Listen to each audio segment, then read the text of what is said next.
Hi,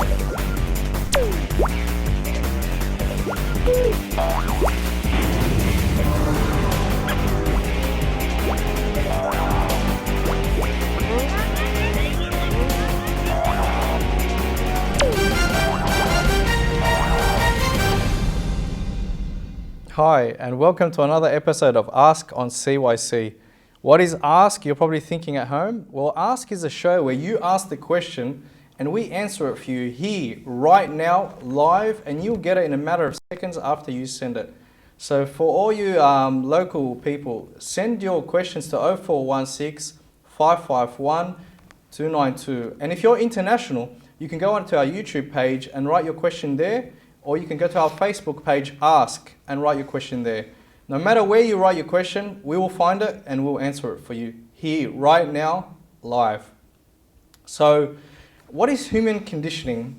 Before the show, I've been asking a lot of friends of mine and colleagues of mine what human conditioning is about. A lot of people don't know why the word human conditioning is the psychiatric term for it. But the thing is, this happens in our lives every single day. We are victims to it every single day, whether we watch TV or listen to the radio. So let us tonight find out what is human conditioning, and let us find out how we can avoid it, or to see if we are actually victims to it. So tonight I have with me a psychologist friend of mine, Ramsey. Welcome, Ramsey. Thanks, Mina. Thanks for having me on the show. It's a pleasure having you here. Thank you. So, Ramsey, let's get straight into it. A lot of people have been asking me, what is human conditioning? Human conditioning is an umbrella term. I suppose that there are different theories and explanations as to how human beings learn, okay, and how they're conditioned. But I suppose what's important here is to distinguish between learning and conditioning, okay? So as human beings, we learn things through our experiences in life. So, for instance, you know, we're not born, you know, knowing that spiders are dangerous, for instance. So we don't have an automatic fear of spiders. But as we have these experiences in life, we learn how to be afraid of spiders because they do pose as a real threat and they can be dangerous. So therefore we learn that fear, okay? However, when we're talking about conditioning, conditioning is different because conditioning isn't something that's learnt so much as it is the manipulation of what's actually been learnt to affect a positive or a negative change in our behaviour. So for instance, if I'm fearful of spiders, that particular learnt response of fear can actually be associated with something that has nothing to do with spiders. However, I'm fearful in that new situation because it's been conditioned by the fear of spiders, because it's been paired and associated with that. So there is a difference, there's a big distinction, I think, before we get on to what we're going to talk about, to know the difference between human learning and human conditioning. Okay, so just to be clearer, maybe you're not fearful of spiders, but you're fearful of furry objects. And spider being a furry object, which therefore you become fearful of spiders. That's something we call generalization, okay? So if I've had a very, very bad experience getting bitten by a furry spider, okay? I may generalize, because of my traumatic experience, the furriness becomes associated with the pain that's involved with getting bitten. So if I come across something that's furry in the future, okay, that might trigger a whole set of fearful responses that I experienced, and that happens on a subconscious process. Okay, all right. Okay, so the famous Pavlov dog. What is Pavlov's dog theory? And related to that, what is conditioning? Okay. Classical conditioning. Mina, you're really testing my memory here, right? Okay, I have to go back to Psychology 101. All right. Pavlov, okay. Pavlov was a theorist back in the early 1900s who was actually interested in the digestive system of dogs. Really?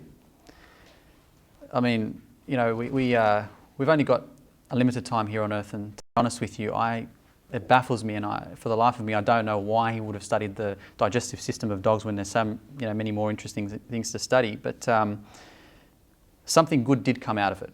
Okay. All right. you mentioned classical conditioning, and classical conditioning goes right back to the early 1900s when Pavlov actually stumbled across it while he was studying the digestive system of dogs. So tell us about this theory. So basically, what happened was Pavlov noticed, he made a very interesting observation with his dogs. When he was presenting his dogs with food, okay, obviously the natural response would be salivation. Okay, the dogs, would salivate, and that's unconditional because the dog doesn't learn to salivate, it just does. Okay, it's born that way. When it's presented with food, it's an instinct, and that's what happens. However, he made a very interesting observation that after several sessions of his experiment, the dogs actually began to salivate before they were presented with the food. And it was actually at the sight of the person that was feeding them. So they would see the person that would feed them and they would salivate. However, prior to that, they wouldn't salivate just at the sight of the person that was feeding them. So Pavlov very quickly redirected all of his studies, forgot about the digestive system of dogs, and started a hypothesis that basically said when you pair something that produces an unconditioned response, such as the salivation, an unconditioned stimulus produces that, such as the food hasn't been conditioned to do that, it just does that. When you pair that whole process with something that has nothing to do with this whole process, such as a person's presence, okay? He actually used a bell, which has nothing to do with anything, by the way. That's what I'm aware of, the whole bell. That's right. So what does a bell mean to a dog? You ring a bell to a dog. Nothing. It's not going to produce anything. There's no reaction. So when he did it for a purpose, and he rung the bell to see if his theory was actually correct. So his whole experiments became about classical conditioning, which we'll talk about, and we'll sort of apply to the media and advertising, what we're going to talk about later on. But when he rung the bell, he would ring the bell prior to bringing the food out, as a precursor to bringing the food. So what would happen is, at the beginning, there's no response. Dogs wouldn't salivate to that. Yeah. However, you pair that enough times with the food when it comes out. The dog will associate the ringing of the bell Exactly. with the food, yeah. So eventually what happens is the dog begins to salivate when it hears the sound of the bell, when there's no food involved. Okay. Okay? Okay, yeah. So there's actually 4 terms here that I should probably mention, because it's going to form the basis of classical conditioning in the media and advertising. Sure. So that you know what we're actually talking about when we mention these, this psych babble sort of terminology. Okay. So the first one is the unconditioned stimulus. Yep. The unconditioned stimulus is the food in this situation. The reason why we call it unconditioned is because it was never ever trained or conditioned to produce salivation in dogs. It's just God's creation. Dog gets presented with food, it begins to salivate because that's its digestive system naturally working. Okay? So it becomes it's called the unconditioned stimulus, and it produces the unconditioned response, which is the salivation in the dog. Sure. Okay? The bell has nothing to do with the process in the beginning. It's just a random object. I mean, he could have used keys, He could have used, a stomping sound with his foot. He could have used anything. It doesn't even have to be a sound. Well, not even just sound. It could have been anything. It could have been, like I said, it was the presence of the person that was feeding the dog at the beginning. Sure. So that's what we call, the bell is what we call the conditioned stimulus, because it becomes conditioned to produce the same response that the food or the meat produced. Okay? And you can pretty much do that with anything. And the conditioned response is still the salivation. So the salivation was the unconditioned response, but we call it the conditioned response when it is in relation to the bell rather than the food. Okay. Okay? All right. Well, a lot of viewers out there are probably thinking, yep, but this is a dog we're talking about. Humans are different. That's correct. So I read up about this little Albert experiment. Have you heard of the little Albert experiment? Rings a bell. So they, with this little, I'll give you a quick synopsis. So they get this little 9-month-old baby, and they present the baby first with a white mice, then with a rabbit, then with a monkey, then with a dog. The baby showed no fear at all. They even presented the baby with burning newspaper. Yeah. The baby showed no fear at all to any of these objects. Mm. So then they brought the same animals out again, but behind the ear of the baby, the doctor hit a metal bar, which frightened the baby. So over time, they brought the animals back out again, and the doctor hit the metal bar, which frightened the baby. So the baby then eventually started to fear these animals because of this ringing sound behind his ear. So then the doctor took away the metal bar and brought the animals back out, and the baby couldn't stand the sight of these little creatures. So that is... so this theory does relate to humans also. Yes, it definitely does. I mean, human beings have very similar kind of responses as animals anyway. I mean, we've all got brains, and it all sort of works in the same way. So in that case that you mentioned, the little Albert experiment, I'll actually put the question back on you, right? What would you call the unconditioned response in that situation? Well, sorry, the unconditioned stimulus in the little Albert situation. The little animals that were presented. Wouldn't you say it would be the banging sound? Because that produces distress. So the unconditioned stimulus is what's being presented, okay, that either produces a positive emotional effect or a negative one. In this case, it was a negative one. So in this case, the baby was distressed, okay, because it didn't learn to be distressed at such noises and sounds and the banging of the metal bars. It's in our human nature, it's instinctual that if something when a baby comes out of the womb, it's crying. When you produce lots of sound, a baby doesn't need to learn that sound distresses it, it just gets distressed. So yes, it does very much apply, and it is pretty much a basic form of classical conditioning. Okay.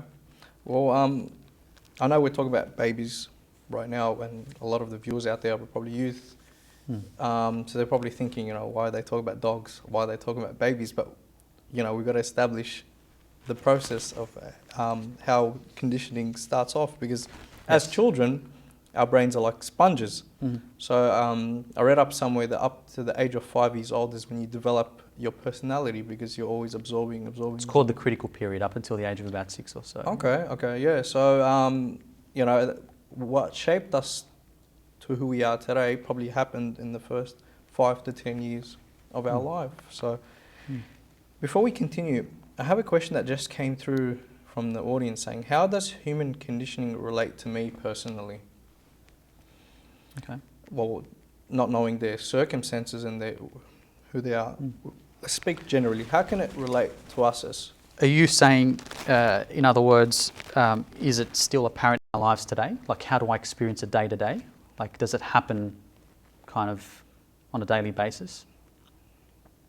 Is that the sort of question that's been asked? How does it affect me or us, as in today, yeah? Well, it's at play every day. It's very hard to say or to believe that a human being can experience a whole day without classical conditioning actually being at play. So it actually very much applies to us. Sometimes it's arbitrary and it really means nothing. It's just much of a muchness. And other times it's extremely crucial and it can be damaging, and it's all because it all happens on a subconscious level. If we don't know and analyze what's actually happening, it can be to a detriment, unfortunately.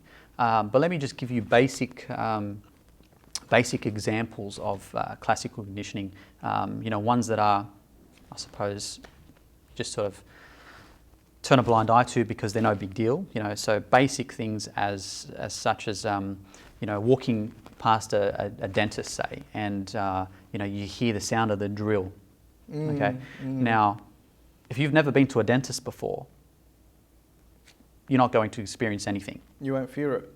You won't cringe. That's right. Okay? Whereas you'll probably cringe and you'll probably get the goosebumps at the back of your neck and and that sort of uneasy sort of feeling in your stomach. If you've been to a dentist and you've felt the pain. If you've experienced the pain from the drill. So what happens is that's perfect classical conditioning at play, because the sound of the drill is happening at the same time that the pain is occurring. Right? So you begin to associate the pain with the sound of the drill. So the sound of the drill becomes the conditioned stimulus. the thing Yeah. that didn't actually produce pain in the first place, but now it does because it's been paired enough times with the pain. So all you have to do is just walk past the dentist, hear the sound of the drill, and all of a sudden you begin to experience the same responses. Sure. Okay, you reminded me every time, even until today, Mm. every time I hear the sound of that ice cream truck, you know. The ice cream truck. The ice cream truck. Just that Yeah. sound, that song that gets Mm. played just reminds me of my childhood and just that delicious ice cream that we used to buy when we were kids, yeah. So what you're trying to say is this happens on a subconscious level. So we're not aware of it. We're not paying attention to it.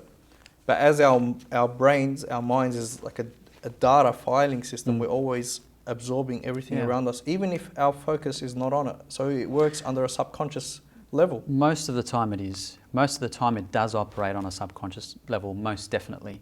So it can be happening right now in this room, but we're not aware of it. Yeah. It can be happening right now in our lives, in our street, at work, even at home, but we're not aware of it. That's right.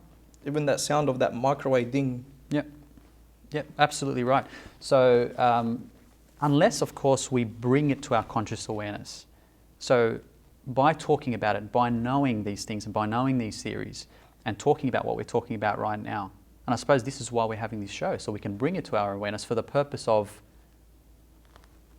making ourselves, less, open to the dangers of advertising and classical conditioning in the media, because that can have profound negative effects on our personalities. Like you said when you were, introducing the show, these things could really have a negative impact Well, on I'm us. glad you mentioned advertising and media. But let's hold on for that because we're going to go for a quick break. And when we come back, let's delve into these discussions. So we're going to go for a quick break, ladies and gentlemen. Please don't forget to send your questions to 0416 551 292. And if you're an international viewer, you can go to our YouTube page or our Facebook page, post your question there. We will find it and we'll answer it for you tonight, right now, live. Thank you. Youth Channel. Hi, and welcome back to the episode on Ask about human conditioning. So let's get back into it. Ramsey, we were just about to talk about how human conditioning applies in advertising and marketing today. So basically, classical conditioning is used in advertising, or just the media in general, I suppose, to make us feel or react positively to a particular product, or service, or it could even be a particular ideology or political point of view. And the people behind this will know what to use. They'll know what the unconditioned stimuluses are. They'll know what actually gets human beings. They'll know what gets them emotional. All right, they'll know what gets on our side emotionally, and they'll use that behind what they're trying to sell. So if they're trying to sell a political point of view with a celebrity, for example, because the celebrity is famous, wealthy, has things that we all want to be, is good looking, and is representing a particular, say, political party, or political point of view or an opinion, we're naturally going to be drawn to that opinion because we also want to be successful. We also want to be good looking, we also want to have what they have. But all this operates on a subconscious level, and because it operates on a subconscious level, we don't know why we've been drawn to that particular opinion. And it could be unchristian points of view. And it becomes extremely important to be aware of, classical conditioning at play here, because if we don't know why we've chosen something in particular, So that's a very dangerous thing. Because they play with your emotions, they hide in your emotions? Absolutely. So that's exactly what we were talking about earlier. It's a manipulation of these aspects of conditioning, of the unconditioned stimulus, and using that in a way that's not natural, to pair it with something that has nothing to do with stimulus, and you pair it with something that they want to sell, an idea, a product, a service. And all you've got to do is pair it enough times, and straight away, you've got the buyer on side. Okay. So by creating flaws in us or flaws in the products that we have at home, they make you want their products. And playing around with your emotions, Yep. they convince you that you need it. Exactly. Exactly. Okay, well, can you give me examples of these?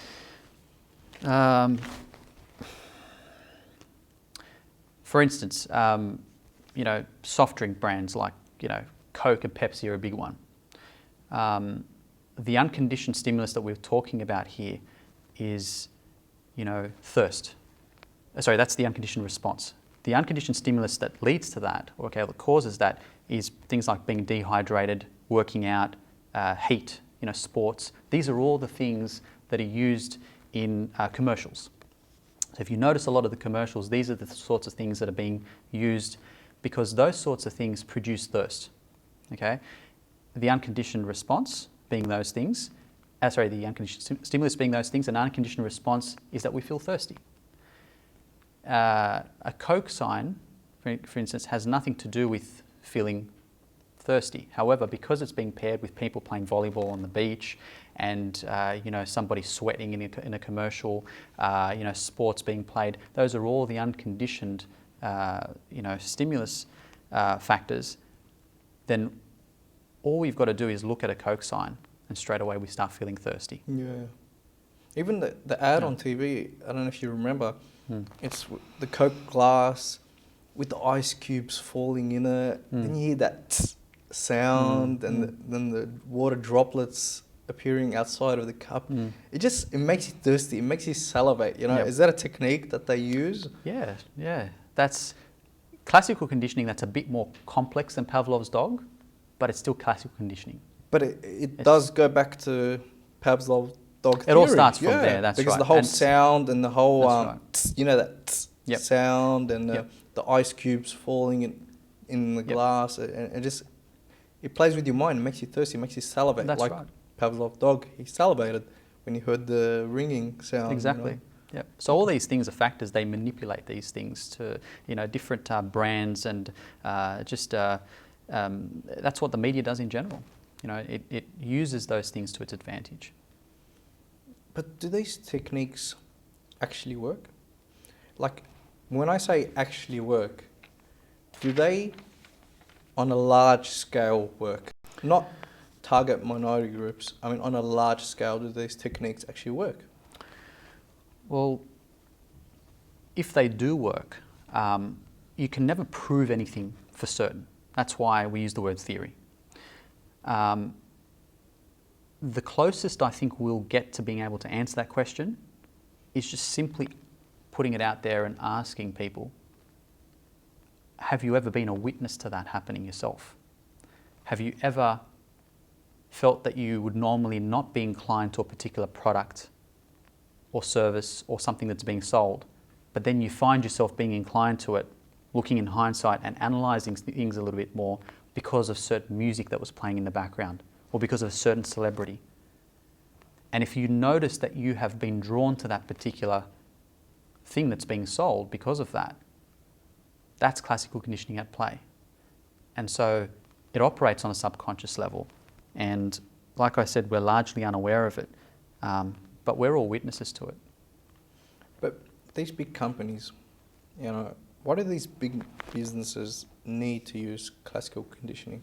If their products are already, their products and services are already, reached out for and already successful, why do they need to use these techniques against us? So what you're saying, they've already used them enough to the point where their classical conditioning has led to their products being widely, sold, and they sell millions and millions of products every year. And why do they still need to continue using classical conditioning? Is that the question for me? Okay, so basically, to expand on Pavlov's dog, there's something that I didn't mention earlier, and that is the theory of extinction. Do you remember how I said the unconditioned stimulus produces an unconditioned response? But with the conditioned stimulus, it needs to be paired with that unconditioned stimulus so it can then have the same effect. So the bell needed to be presented several times before the bell alone could make the dog salivate. Yes. Now, if I stop pairing the bell with the food enough times, the bell, believe it or not, will actually cease to have that effect on the dog, and the dog will no longer salivate if you just present the bell for long enough. And so these big companies although they have already achieved some big success, if they stop their commercials and they stop conditioning, their products with the unconditioned stimulus for long enough, over several years, over generations, then brands like Coca-Cola, brands like Nike, will no longer have that same effect on the generations to come. So what you're trying to say is we'll fall out of the habit of appreciating it or liking it or thirsting for it? Of being inclined to it emotionally, yes. So there's a way out of this addiction. Yeah, If pretty much. that's why But they don't want to stop. Unfortunately, we're not in control of that. The They advertising companies are, They because are. they're the ones that feed us these things through the media all the time. And that's why they'll never stop. Exactly. So we've got to be smart about it. We have to be proactive. okay. So you're saying this does have adverse effects on us? Yeah. Yeah, for sure. How does it have adverse effects? Okay. So basically, if you're buying something because you don't need it, okay. Now, I suppose we have to have a look at it from a Christian point of view, because if we have a look at it from a worldly point of view, there are no adverse effects. So what if I want to buy something because of vanity? So what if I, want to make myself, more and more selfish and more self-focused? Isn't that what the world's already about? So therefore, as a Christian, we can only talk about this from a spiritual perspective. And I can only answer this question by saying it has adverse effects on us as Christians, because when we have a look at verses in the Bible, like Psalm 119, for instance, turn my eyes from looking at worthless things and give me life in your ways. If we're being trained to purchase things and engage in things that we don't really need, things that are vain, that directly goes against the Word of God. So we're becoming more and more world-like. So you're saying that we've idolized materialistic objects and made them gods to us by taking our focus away from Christ and God and being, sucked into this world of conditioning where we feel we have the need for this stuff, but really we don't. Well, yeah, you're right. You're right. I mean, idols are something that's always been there. Idolizing things is breaking that first commandment, and it's always been an issue in history, regardless of classical conditioning. I suppose what classical conditioning in advertising and the media actually does is it if we're emotionally inclined to something and we're not aware of that because that's happening on a subconscious level, then, like I said, we look at a soft drink brand, we feel thirsty, okay? Not because we actually are thirsty, but because we think we're thirsty. That's right. And so therefore, we take something when we don't really need it. And I think as Christians, we're supposed to, as said in Matthew chapter 5, if a man takes a cloak, your cloak, let him take your shirt as well. Give him your shirt as well. Sure. And we're actually encouraged in the media to do the opposite of that. Taking things that we don't need. Going shopping, and then there's the word sale. The word sale is the conditioned stimulus. The word sale on its own means nothing. However, because it's been paired with the urge to shop, and whenever you have the urge to buy something, the word sale is always there, and you hear the word sale. But when you hear it and you're not shopping, you automatically feel like shopping. So you're going to buy things that you don't need. Okay. Just got a question in from the audience. They're asking, how do we remain conditioned spiritually while remaining alive? Or is it the epitome of spiritual life, the completing conditioning of the physical body? Is there a middle ground? So they're taking the aspect of conditioning and they want to, and they're asking, how can we be conditioned to Christ, to our spirituality? So that's what they're asking in the first part. So how do we remain conditioned spiritually? Okay. That's the first part of the question. You can answer it and we'll look into the second part. So keeping in mind that being conditioned involves having so I'm assuming we're talking about being positively conditioned. Okay, so being positively conditioned in this scenario is having edifying experiences with our Lord. So practically, so could the pairing come into place? For example, using the Bible, using the A.S.K as a well, the thing is, the yes. So the the conditioned stimulus becomes things like reading the Bible and prayer. Yes. Because they're not necessarily things that we're going to feel emotionally inclined to all the time. So to be able to feel like I want to get up and pray, to be able to feel like I want to open up the Bible and read or attend a mass, all right, and to train ourselves to feel positive towards that, okay, is that we do that, but we rely on God to work within us. And I can't explain to you in human terms what that experience is. Yeah. But the Spirit works within us, and that becomes paired with our decision to read the Bible, to do these things and expose ourselves, in the Lord. And based on that pairing, then on a human level, then we can start to bring psychology into it and say, okay, we feel emotionally inclined to doing those things. So by using this pairing technique, the sight of the A.S.K could excite us. The sight of the Bible could, using Pavlov's theory, make us salivate from happiness, from excitement. So by using these pairing techniques, we can create a love for the sight of the A.S.K, a love for the sight of the Bible when we pair it in our spiritual lives. Yeah. Yep. Very true. So let's look at the second part of the question. So complete conditioning. So is it the epitome of the spiritual life, the complete conditioning of the physical body? Mm-hmm.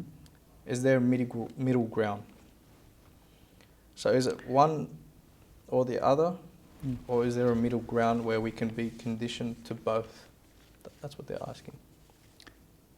So to be conditioned to the spirit and the body, or? Yes. Or to be conditioned physically, or to be conditioned spiritually. So is there a middle ground? I think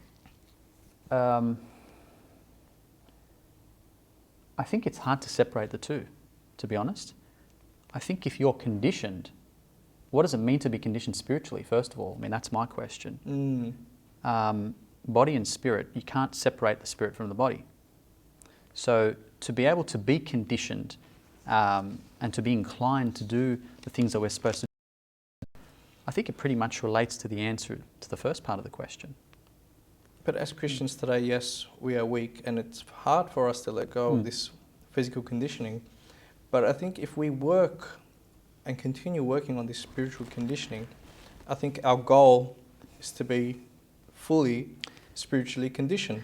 However, on that point, I would have to make it very clear to say that maybe valuing the idea of being conditioned to the point where we feel positively towards prayer and things like that isn't always the best thing for us.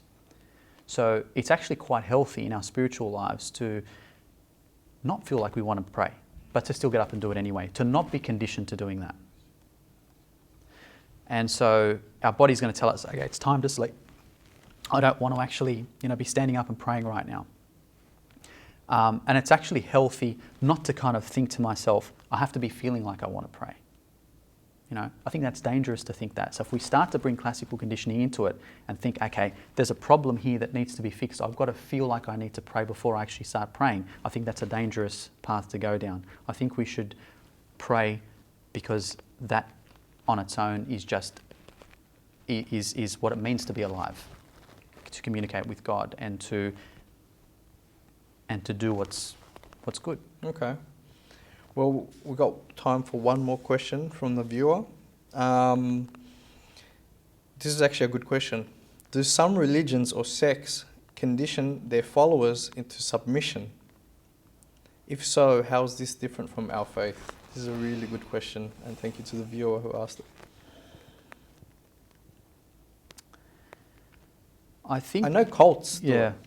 I don't know about religion, but I know there are certain cults out there that do conditioning like this. But the question Yeah. is targeted towards religions. I'm going to be completely honest with you and say that I don't know enough about cults to be able to say whether they deliberately use conditioning techniques for their own purposes to subscribe people to their sort of religion cults. But let's focus on religions now, because that's what the Yeah. audience members are asking. I think if we're talking about the three major religions, Christianity, Judaism, Islam, I can definitely say to you with confidence that there is no deliberate action taken to use classical conditioning to subscribe people to their, How about conditioning in general? Conditioning in general happens everywhere we go. So it happens in religion, subconsciously without people intending to do it. It happens in our everyday lives, like in those examples that, like the ice cream truck example, for instance. That's an example of of conditioning. No one means to do the conditioning, but it just occurs. So I suppose in many different aspects it happens, even in Christianity, where, we might be standing, in the liturgy, and I smell the incense, but because I could have had a very personal prayer with God, at some point when I was in the liturgy, and I happened to smell the incense at the same time that was occurring, and so I felt spiritually nourished and spiritually alive, and so you know what I mean. I associate the conditioned stimulus, being the incense, from the censer, Or even the with church bell. That's right. Yeah. Just things like that. So we there want to are come to such that. things as positive Yeah. conditioning, So we and wanna- and like you said, like things that trigger our memories and things that trigger our emotions. I know, this stuff does happen around us all the time, and it could be used in a positive way. Yeah. Definitely. Okay. All right. Well, it's been a pleasure having you today, and thank you for opening our minds to understand what human conditioning is. It's out there, but we don't know. That's right. Thanks for having me, Mina, and it was a pleasure being able to share these ideas, because even just having spoken about them myself has really reinforced some of these ideas in my own head, and it really, hopefully, it's edifying and encouraging for us to start thinking about how we can be more proactive in terms of thinking about what's being presented to us and what's being fed to us, and being able to stop for a second and say, what's going on here?